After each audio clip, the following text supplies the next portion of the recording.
So we're going to start a little bit thinking about the importance of incident recordings now. So that takes us to sort of thinking about, I suppose, the wider PBS process and the importance of data to that process. So first of all, I suppose to start off thinking about that term data and what we actually mean by that, I'm not necessarily talking about numbers and things we can put on a graph when I'm talking about data. Data is information. It's stuff that you get from just spending time with people. You know, just spending time with people, observing them is collecting data, isn't it?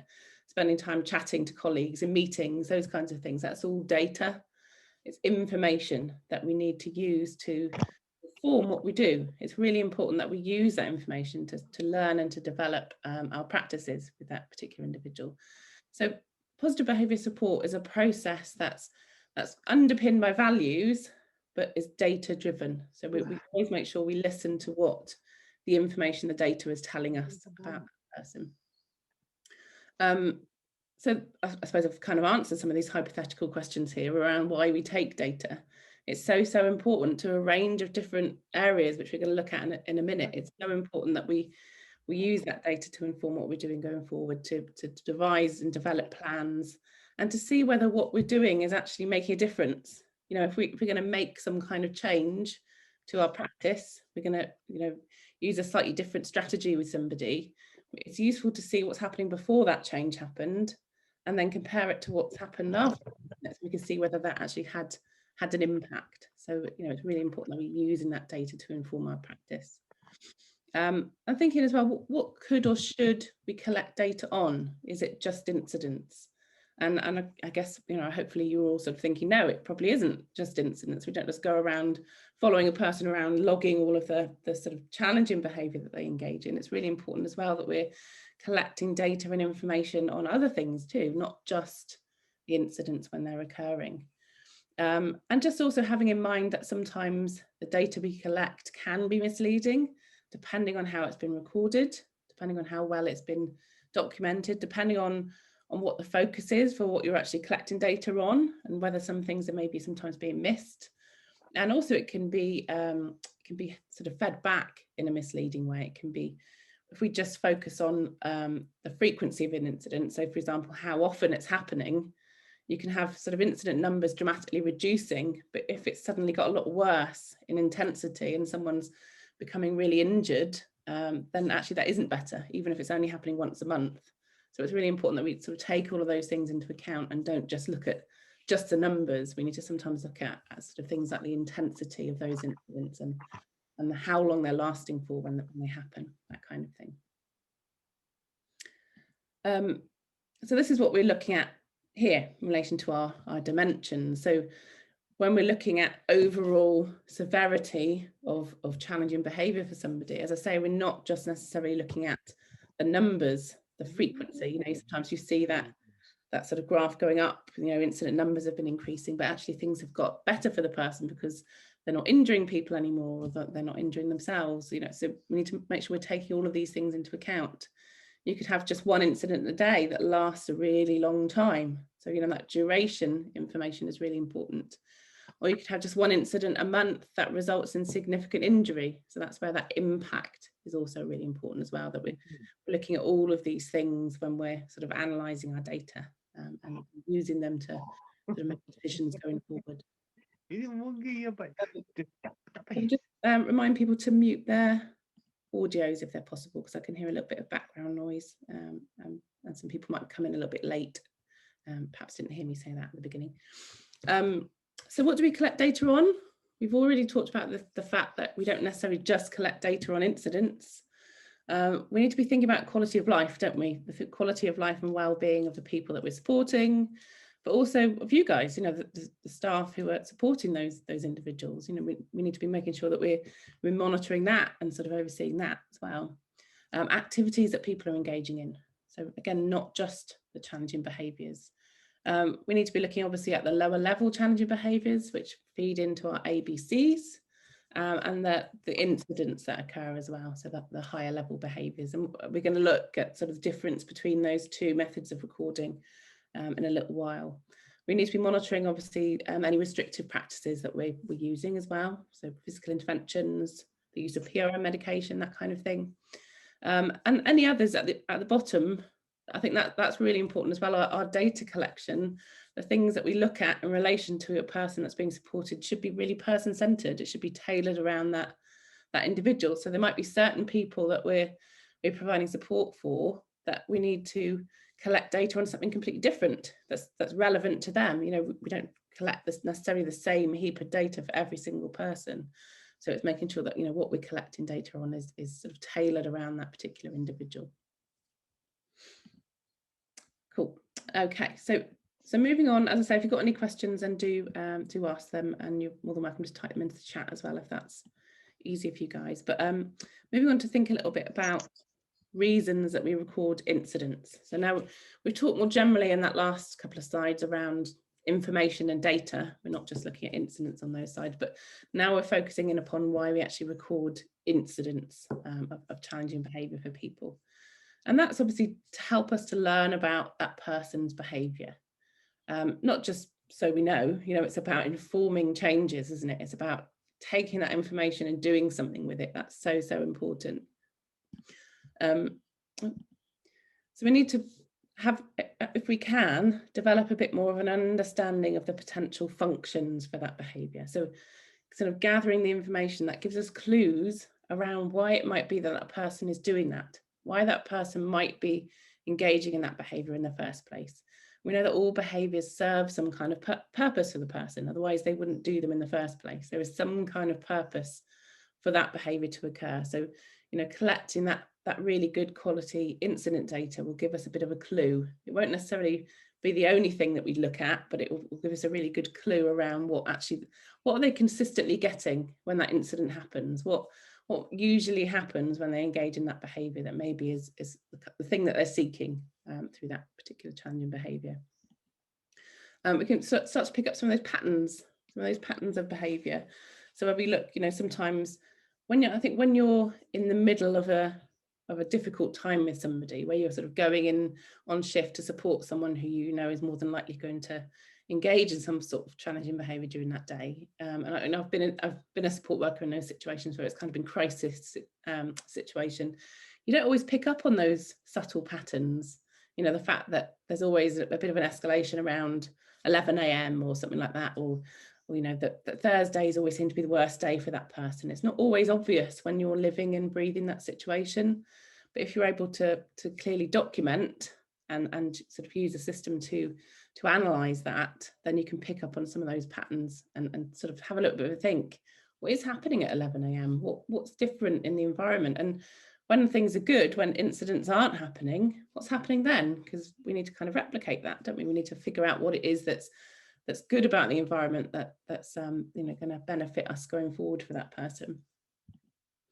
And to track whether what we're doing is making a difference. So I've sort of already touched upon that point, but if we're putting in place some kind of change, some kind of strategy, then we need to see whether actually that's working, don't we? And that's how we can use our incident data to sort of see whether when we did this, when we introduced this activity, or when we supported this person to learn this skill, look, you know, maybe it increased a bit, but then actually it started to really reduce and things have got a lot better. Or perhaps actually it's made things worse and we need to revisit it and think about something else to do. So it's really important that we can use that data to inform those decisions. And it's important that we use this information to inform effective plans that will, at the end of the day, improve people's lives. So that, you know, the plans that we're developing for people need to be based upon this information, this understanding of that person's behaviour and, you know, why it might be happening. And it all comes down to this. So you guys have got incident report forms and ABC forms that look at this thing. We call this a contingency diagram. The ABC is a three-term contingency because there's three of them. And we've got this one here, which is STAR, setting, event, trigger, action and result. And that's a 4-term contingency. And you don't need to know what they're called. You don't really need to know that it's a contingency or anything like that. It's just about having an understanding of the kind of things that you need to document in your incident recordings to gather this information. Because all of these things, particularly around the behaviour, so we've got our behaviour here, the things that happen before and the things that happen afterwards actually tell us more about why that behaviour is happening than just the behaviour itself. If we only focus in on recording what the person did at this stage, but not the other stuff that's gone on around it, it's actually really difficult to see why it occurred and what we can do to impact on it going forward. So it's so crucial that we get all of this other information as well. You know, the information around behaviour can help us in terms of planning for risk and that kind of thing, but this information around the setting events and triggers and the things that happen following the behaviour are much more important to our planning going forward, because this is how behaviour develops. This is how behaviour develops, and it's also how we can have impact and reduce behaviour going forward as well, and develop alternative sort of ways of people meeting their needs, that kind of thing. So there's some other reasons as well, alongside obviously all those really important reasons around understanding behaviour. There are other reasons that we need to record incidents. Really importantly, monitoring, reviewing and reducing the use of restrictive practices. So there's a place, isn't there, for restrictive practices. We know that, you know, some of you guys support people who you need to use physical interventions to keep people safe and all of those kinds of things. And we know that, you know, that unfortunately, we need those practices to make sure that everyone is as safe as possible. But when we've got things like MAPA interventions in place, that kind of thing, we do need to be monitoring how often it's being used. We need to be making sure it's not being used more frequently. And if it is, what maybe we need to do about that. And, you know, if you've got any kind of restrictive practice in place, you should always be reviewing it and seeing whether actually it still needs to be in place for that person. So we can get that through our incident recordings, obviously. Obviously really important for you guys as an organisation is that you're meeting the CQC and health and safety requirements as well. And yes, CQC will be really hot on, you know, making sure that you're not only recording incidents, but also that you're learning from those incidents, that there's a process, you know, when an incident occurs, particularly a significant incident, that there's a clear sort of learning process following that, and sort of risk assessment process, that kind of thing. Providing evidence to commissioners and things, and you know, again, I've been in those sorts of situations where actually they don't always necessarily listen to what you're saying.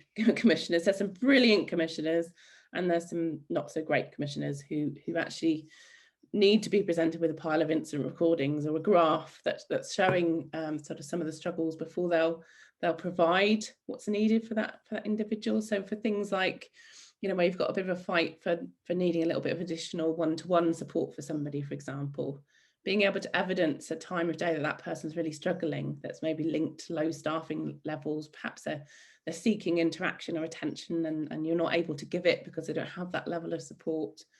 You know, all of this incident recording can provide that evidence, can provide you with a little bit of a case to kind of fight in relation to that. So I've done that in the past. It's you know, it shouldn't ever be the sort of primary reason that we're doing this, but it can be really helpful to have those bits of evidence to show to people.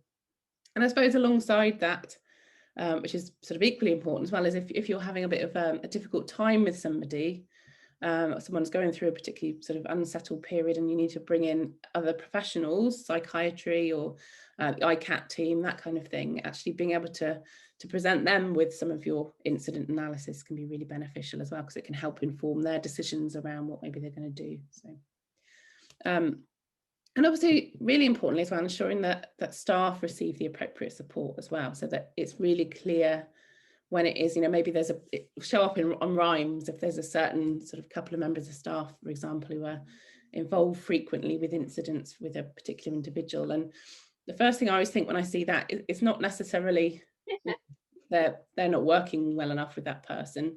It would normally be me thinking, well, they're probably working all the shifts with that person. Perhaps they're feeling a bit burnt out. Do they need a little bit of additional support? Do they need a little bit of a break from, you know, supporting that individual? So it does sort of highlight, you know, sometimes we're not always great at holding up our hands and saying, I need a bit of help, I'm finding this tough. So that, I think that incident report process can be really invaluable for that as well. Cool. Okay, so we've got incident report forms, and we've got ABC forms, these two different documents that you guys use to record incidents. So going forward, you'll see an incident report form abbreviated as IRF. And ABC, just to recap, that stands for antecedent, behaviour, consequence. And it goes back to that, I think I just called a contingency diagram. ABC is your 3-term contingency. So antecedent, what that means is before. So it's the stuff that happened before the behaviour goes into that A section. Behaviour obviously is the incident, what actually did that person do during that incident. And the consequence, that means what happened afterwards. In our day-to-day, everyday language, we quite often use that word consequence to mean punishment, don't we, as sort of general in human conversation. We're not using it in that term. We're not saying, people should have consequences following their behaviour. The consequence in a sort of behavioural sense means whatever happened afterwards, whether it was good, whether it was bad, whatever happened afterwards, that's a consequence. So just to sort of help you with your understanding around that term, that's what we mean by that. And as a general rule, ABCs are required for lower level, lower impact incidents or near misses, whilst IRFs, incident report forms, are required for more serious incidents or any incident requiring any kind of restraint or PRN medication. ABCs, gathering that information on lower impact incidents, actually are really invaluable. If you only got the incident report forms, if you only got the information on when things became very serious or when restrictive practices were needed, you miss a whole heap of really valuable information. You can get loads of really valuable information from those lower level incidents. Partly obviously because they're more frequent, so you get more of a rich body of information around picking some of those patterns out.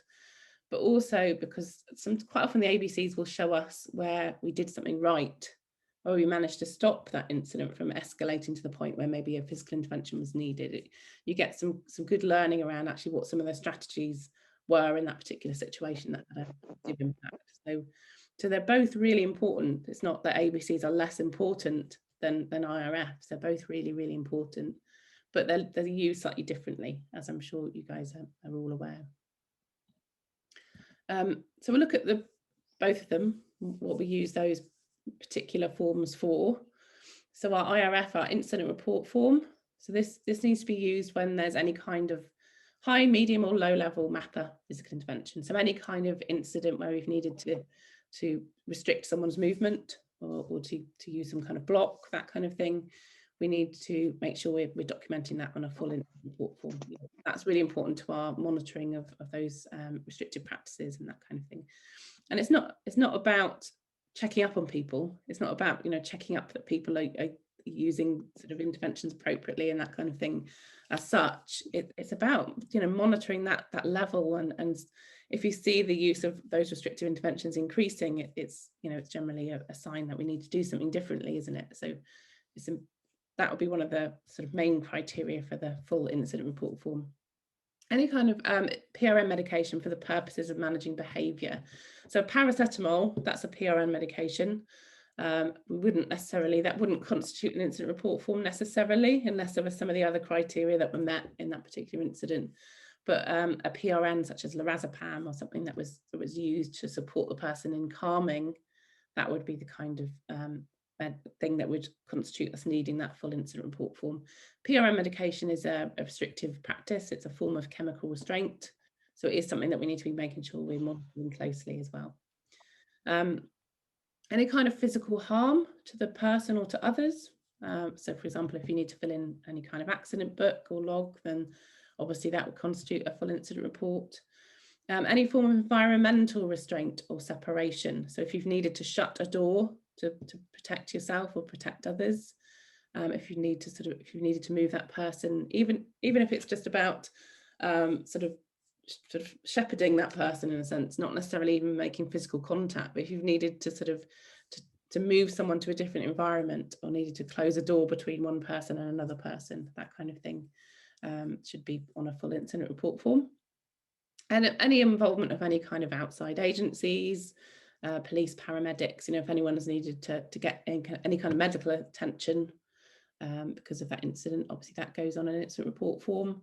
And new or unusual behaviour. So there are things that don't necessarily fit into these boxes, but because they're new or unusual, it's, you know, strange for that person to be engaging in, we need a little bit more detailed information about them. So that's where, again, we might fill in that more detailed form to get that sort of richer body of information about that incident. In terms of the ABC form, incidents that do not result in physical intervention or PRN can go there.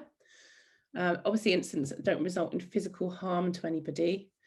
Near misses, if you feel like an incident was narrowly avoided, that kind of thing.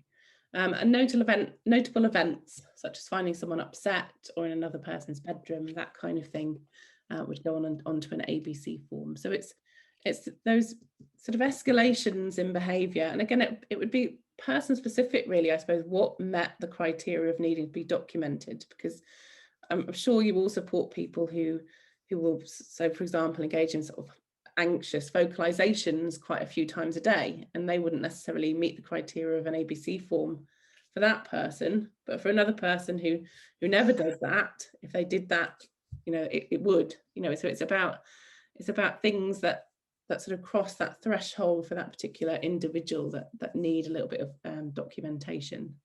So and I say, obviously, the more information we get onto these forms, the richer body of information we've got to analyse and inform our plans going forward.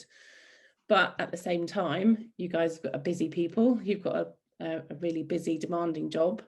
So it's about filling in, you know, obviously all the incidents that meet these criteria need to go onto forms, but you want things to be as manageable as possible, and you don't want to be spending the whole day logging incidents and that kind of thing. So it's about, you know, I guess a service by service, person by person sort of decision around which behaviours maybe meet that sort of lower threshold for that ABC form. So what do we need to include in our incident report forms? So some of the basics we got on this, and then we look in a little bit more detail about antecedents and behaviours and consequences and what we write there. So first of all, obviously the name of the person involved and the names of all the staff members involved. And we need 4 names and surnames included on those. Bear in mind, obviously, it gets logged onto data systems like RIMES and that kind of thing. It's not always necessarily the person who's doing that and knows everyone's initials, or there might be a couple of people who've got the same initials. So yeah, just for clarification, making sure that you include those names. The date and time of the incident, trying to be as accurate as possible. The duration of the incident. Now, I appreciate that the duration can be quite difficult to estimate sometimes. You're not necessarily starting a stopwatch at the beginning of the incident and then stopping it when it ends. I do appreciate that's really tricky. So it is about, you know, to the best of your ability, estimating how long that incident lasted, which I appreciate what you quite often find in those situations is that you do overestimate. I think it would be human nature if you've been involved in a situation that's been particularly stressful or maybe a little bit traumatic. It feels like it went on longer than it did, but that's absolutely fine. Just, you know, give a sort of an estimate of how long you felt that incident lasted. Sometimes you might know, sometimes you might have looked at the clock at the beginning and at the end, but it's about, you know, being as accurate as you can there. A detailed description of any possible antecedents, triggers that might have occurred prior to the incident. So we're going to look at that in more detail in a minute. A clear, detailed description of events that occurred during the incident in chronological order. A detailed description of all the events that took place after the incident as well. And then any restrictive interventions used during the incident. So all MAPA interventions need to be recorded, including details of the intervention used, the staff involved, the position of the staff during the intervention, and the duration of the intervention. So when we start to come into the realms of using MAPA, obviously we then need to make sure we're documenting really clearly who was where, who was doing what, that kind of thing, as I'm sure you're all aware. A body map detailing any injury sustained during that incident, and obviously the name and the signature of the staff member completing that form as well. That all needs to be included in that incident report form. In terms of sort of actually going about completing that form, I guess sort of the when, where and how is going to be a sort of situation by situation decision, because if you've just been involved in that incident, you might need a bit of time before you can go away and record it. You know, you don't want to be still feeling very emotional about that particular situation. And, you know, all of us recover differently, don't we, following an incident. So it's about, you know, feeling that you're ready to really factually document what happened during that incident. And if needed, you can always dictate and get somebody else to write it down for you if that's a little bit easier as well. So it's about a sort of situation by situation decision around that kind of thing. And just, I suppose, a little bit of a recap around what we're actually recording. So aside, you know, we talked about all the mapper stuff and the duration and times and that kind of thing. But the really, really crucial stuff is around this sort of behavioural cycle that this person has gone through. So we've experienced an incident. Things have got to this sort of level. For an ABC, we might be documenting some of the things that have sort of happened further down here. But for a full incident, things have kind of got to crisis point, haven't they? So we want to be making sure that we're documenting all of the things that sort of happen. So the setting events are things that move that person off their baseline. We've all got them. So we've all got our baseline where we're at our best. And we've all got setting events that will make us feel a little bit anxious, a little bit uncertain. And there can be heaps of them. They can all sort of mount on top of each other. I always sort of use the analogy of a cup gradually filling up with drops of water. The setting events are those drops filling up that cup. So it could be that you've got a bit of a headache, that you're feeling a bit tired, that you've got something on your mind, perhaps you're running late, perhaps you're just COVID, I think, is a massive setting event for loads of people. You're missing your family, you've got a bit of cabin fever, all of those kinds of things that make our anxiety increase. And when our anxiety is increasing, obviously the same goes for the people that you're supporting. You sort of might engage in certain behaviours. You might do things a bit differently. You might pace. Your face might get flushed.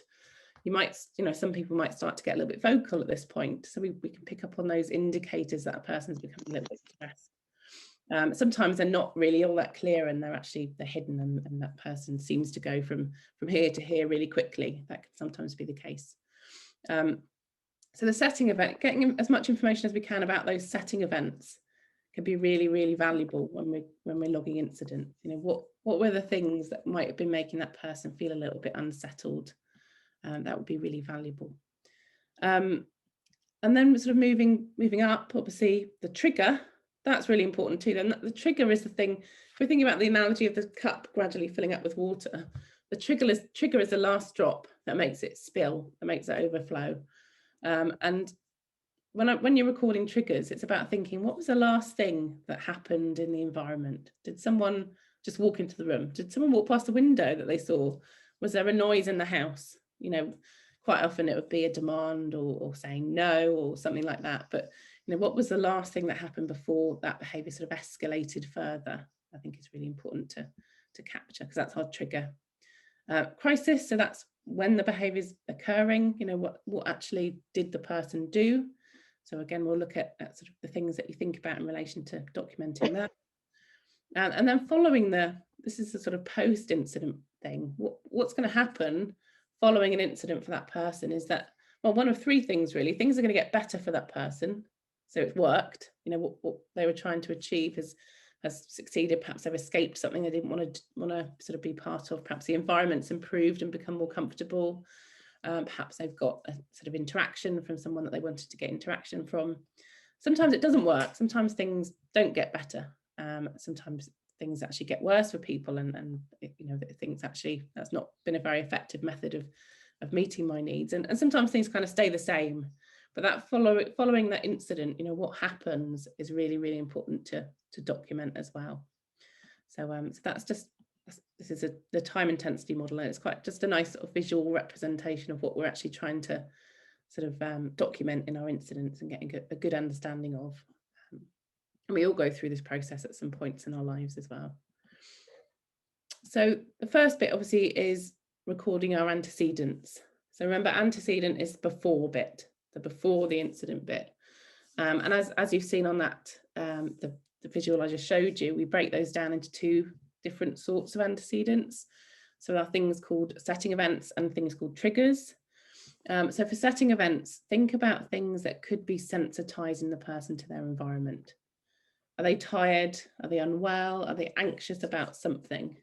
That can be really valuable to gather that information, because we can sort of start to learn, get a clearer picture of what might be in play for that person going forward, and how maybe we can make changes either to their environment, or maybe there's some kind of strategy we need to use differently. Perhaps we need to change some of the way that we interact with that person. But all of these things would be really invaluable.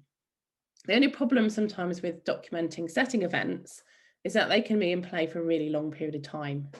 So actually setting events, we could be looking at sort of months, weeks in advance that people, they can be in play for a long period of time. I think a lot of the people that you're supporting are probably at a state of heightened anxiety just because of all of the changes and missing their families and lockdown and that kind of thing. So it's not always necessarily that you're going to see that setting event.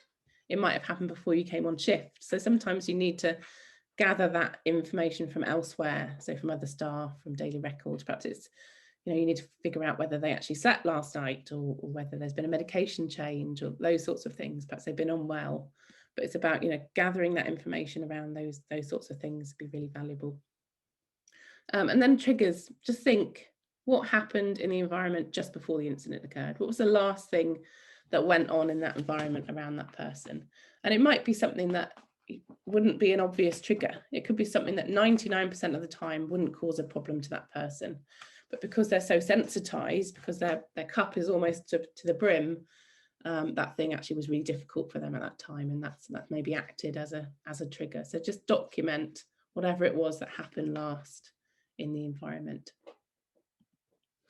Then when we go on and start thinking about the behavior, again, how we document that is really, really important, because what we want to be doing, and this is where, as I say, it ties in with what I said before about not recording it too quickly after the incident. Because if you're feeling emotional and a bit tired, a bit shaky still, if the adrenaline's still pounding around in your body, it can be a little bit difficult to think in that sort of factual, observable way. So what we want to be doing is recording the actions that occurred in a really sort of measurable, observable way, accurate and factual, and not using any of that sort of emotive in description when we're doing that. So Hannah walked into the room, raised her right hand and made contact with a closed fist around about 5 times to my head, whatever it was, a really clear, accurate description of what occurred. It's not the place to write about why you think it occurred, what the person wanted, that kind of thing. It needs to be written in a way that, if I read that description, I can sort of see it playing out in my mind, even if I wasn't there. So just write as clearly and observably what actually happened during that particular incident. And then in terms of consequences, this is the stuff that happens following the incident. Ideally, we want to try and include the things that happen straight away, and also sometimes things that happen a little bit down the line could be really valuable as well. So it could be the first thing that happens when they sort of engage in that behaviour is some kind of verbal interaction, or there could be some sort of block, or whatever it is that needs to happen in that situation. And that's the immediate consequence, isn't it? It might be then that after that point they go and spend some time chilling out in their room, or sensory room, or something like that, or that they go and have a snack in the kitchen. That's also really valuable, important information that tells us a little bit about maybe why those behaviours are taking place. So think about, how did others respond? What action was taken? What changed for the individual after the incident occurred? And how were they supported to de-escalate? What action did you take to support that person to de-escalate? So it's about, that really important information around the things that changed following that behaviour. And we get loads of really useful information around things like function, the purpose of that behaviour from this kind of information. It's really invaluable to our understanding of why that person's doing what they're doing. So yeah, it's important that we sort of fill it in accurately. So that's the slides. I'm going to go bring up a couple of examples of some incident recordings, because after sort of going through those slides, I think it's quite useful to see what we want to try and avoid doing and what maybe we want to be recording instead. So let me just share a slightly different screen. Okay, so this is we haven't just sort of gone and found a bad incident report. We've created our own, and it is a really bad incident report. I don't think any of you would record an incident report that was sort of so lacking in data. But this is just some examples of some of the sort of mistakes that sometimes creep in around incident recordings. So if we're doing this in a training scenario, quite often we'll pass it around and get people to chat in groups. But in a webinar format, I'll just take you through this and point out some of the things that maybe make this a little bit more difficult to analyse and get valuable information from. So first of all, we're missing the staff surname. There might be a couple of Sues in that service, who knows? So obviously, and again here, it'd be useful to know, wouldn't it, who exactly those people were. Location-wise, in-house isn't very valuable as well. It'd be more useful to know the exact room, the exact part of that house that the incident was taking place.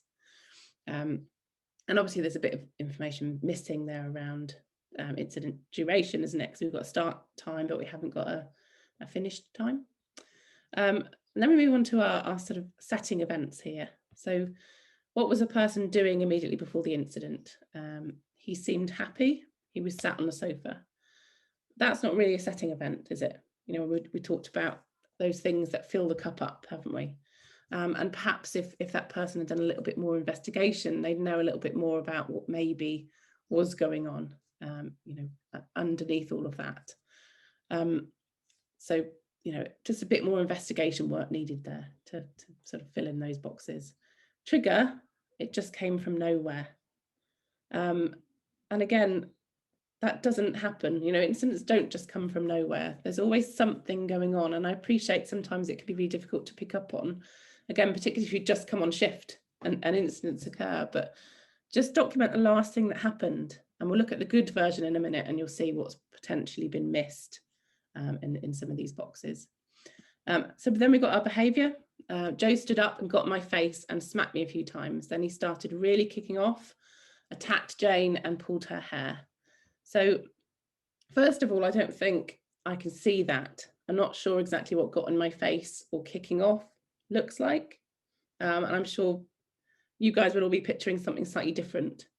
The term kicking off in itself is a really disrespectful way of describing somebody's behaviour when they're in crisis, when they're, you know, potentially terrified, really, really highly escalated. We don't kicking off, maybe that happens down the pub or something like that, but when we're describing the behaviour of people that we're supporting, we need to describe what that person did. You know, did they kick? I'm not sure if that is kicking off, is it? It was some form of a physical attack, but we need to know exactly what that looked like, don't we? So that's not a very sort of descriptive way of describing that behaviour. It doesn't tell us enough about actually what happened. And the result, I got out of the way and then moved Joe off Jane. Then we left Joe to calm down. So again, there's a suggestion here of some physical intervention, you know, moving. This is the individual that's being supported. They moved him off, but how? What did they do? What approach did they use in that particular situation? And left Joe to calm down. And there's no sort of information around what potentially happened after that. You know, how they supported him to de-escalate post-incident. And then there's a bit of reflection here. Joe seems to have it in for me and Jane. I'm sure none of you would write that kind of thing in an incident report, but it's written in an emotive way when that person's seemingly quite fired up, quite upset with that individual for doing what they've done. What worked well, getting out of the room, what didn't feel like it worked well. It all went well. I'm not sure, sort of from my understanding of that incident, whether it's actually been handled particularly well. And it's not, hopefully you're all sort of seeing that it's not massively clear what that A, B and C were in that particular situation. So in terms of learning from that, it's not hugely beneficial, is it? So go into the other version of that incident report, which is the as I say, these are completely made up incidents. They're not based on anything. We haven't pulled them out of anyone's files or anything like that. This is the same incident, but written in the way it should be written. So we've got more detailed description around the location, we've got an end time, we've got surnames, all of those kinds of things. And we've got some setting events here now. Joe was alone on the sofa and had been for approximately 15 minutes. He was not engaging in any activities. He also has had a disrupted night. He woke up 3 times, so he might have been tired. So we've got there, haven't we, that he's potentially bored. He's not engaged in anything, so that could be a setting event. And also he's tired, so he's bored and tired. they're really clearly potentially contributing, aren't they, to his escalation. A trigger, I entered the room. And I think that's really key, isn't it? Because if you're bored and you're not engaged in any activities or anything like that, you're in a state of deprivation, aren't you, in a sense? So somebody walking into the room is a signal that some stuff might be available, but how do I go about accessing that? So that person has walked into the room. He's looked towards me when I entered his room, his body became tense, and he started tapping the arm of the sofa. So it's clear that the person entering the room in this instance was the trigger, because that was the last thing that happened before it escalated. And then we've got a clearer description. So Joe stood up from the sofa. He began to make loud vocalizations. Joe walked towards me. At this moment, this is another individual that lives there, BM left the room. I asked Joe to sit down with me and he continued towards me. Both Jane and Lee entered the room at this point to offer assistance, but did not speak. Joe increased speed and I began to move backwards. He raised his right hand to my left upper arm and made contact with a flat palm 3 times. So again, a really clear description of what that looks like. And again, you wouldn't necessarily be counting. I appreciate if there's been lots of physical contact made and you're in pain and you've been involved in an incident, you're not necessarily going to know exactly how many times you were hit, but you can say something like in the region of, or that kind of thing. At this point, Jane asked Joe to sit down and asked if he wanted to listen to some music. Joe moved away and approached Jane and began to hit her in the chest with a palm, and then he raised his hand up to Jane's head and grasped her hair. So a much more detailed description that I think you can see kind of playing out much more clearly than the other incident description. And then we've got our physical intervention. So we detailed which physical intervention has been used. We've talked about the use of verbal interaction. Joe moved to his bedroom to listen to his music. So we've got some immediate consequences, haven't we? The physical intervention and that kind of thing. But then we've got some things that happen following that. So he went to his bedroom and had some music and time to himself. Kelly. Lounge and interactive got some. Yeah, Kelly, you look a mess. Can everyone mute, because I can hear quite loud. Lucas is there. Trying to figure out. Can you see you? No. Sorry, guys. I say you look a mess. Oh, there we go. I think I figured it out. There we go. Okay. The joys of Zoom. So yeah, a much more clear and accurate description of that particular incident. And then we've got some much more clear reflection. Obviously, this was quite a significant incident. There were some physical interventions used, so that they reflected on the fact that he was tired and had a restless night, those kinds of things. And some of the things that maybe worked and make it more difficult have also been reflected upon. But I think the really important part of this good incident report form is the fact that the setting events, triggers, behaviour and result have been documented really clearly and descriptively, so that you can kind of see it's playing out. You can see why the incident happened, and you can see maybe what's helped at the end to sort of resolve that incident. I think it'd be much more valuable for learning lessons in the long run, wouldn't it, that kind of approach?